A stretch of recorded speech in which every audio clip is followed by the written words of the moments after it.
അങ്ങനെ ചായയും ഇവിടെ പാഴ്സൽ വാങ്ങിച്ചിട്ട് വന്നിരിക്കുകയാണ്. ഡോറ് ലോക്ക. അങ്ങനെ റൂമിലെത്തി, നമുക്ക് ചായ കുടിക്കാം. വാ. നമ്മൾ കടയിലിരുന്ന് കുടിക്കുകയാണെങ്കിൽ നമുക്ക് ഒരു ഗ്ലാസ് ചായയെ കിട്ടും. പക്ഷെ നമ്മൾ പാഴ്സൽ വാങ്ങിക്കുകയാണെങ്കിൽ ഇതിൽ ചിലപ്പോൾ 1.5 ഗ്ലാസ്സൊക്കെ കാണും. നമുക്ക് നോക്കാം.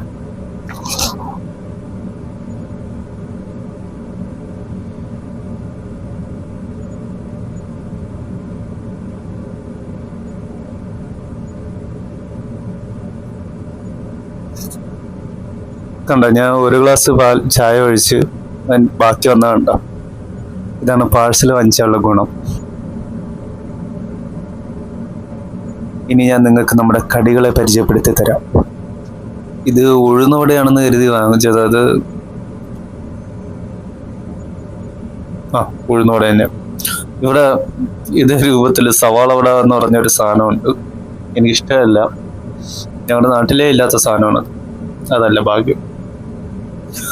അടുത്ത ഉള്ളിവട. പക്ഷെ ഇവിടെ സവാള വട എന്ന് പറഞ്ഞ വേറൊരു സാധനമാണ്. അത് ഇതും തമ്മിൽ കുറേ വ്യത്യാസമുണ്ട്. അത് ഇതുപോലെ തുളയൊക്കെ ഇട്ട് ഉഴുന്നോടെ പോലെ ഇരിക്കുന്നത് എനിക്കിഷ്ടമല്ല. I don't like that. എന്നത്തെയാണോ ഉണ്ടോ. സത്യം പറഞ്ഞാൽ ഇങ്ങനത്തെ കടികൾ കഴിക്കുന്നത് ഹെൽത്തി ഒന്നല്ല. ഇത് എന്തുമാത്രം ഓയിലാണെന്നോ. ഇതിന്റെ ഹെൽത്ത് എന്താ ആയിരിക്കും? ചായ തീർന്ന്, കടി ഇതുവരെ തീർന്നില്ല. നമുക്ക് വെള്ളം വെച്ച് അഡ്ജസ്റ്റ് ചെയ്യാം. റൂമിൽ കുക്കിംഗ് സൗകര്യം ഇല്ലെങ്കിൽ ഇങ്ങനെ തന്നെ ഉണ്ടാവും. Stay hydrated. നമ്മുടെ ചായ കഴിഞ്ഞു, കടിയും കഴിയാറാകും.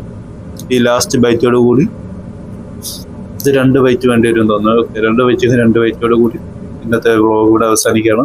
നാളെ നമുക്ക് വേറൊരു വ്ളോഗുമായിട്ട് കാണാം.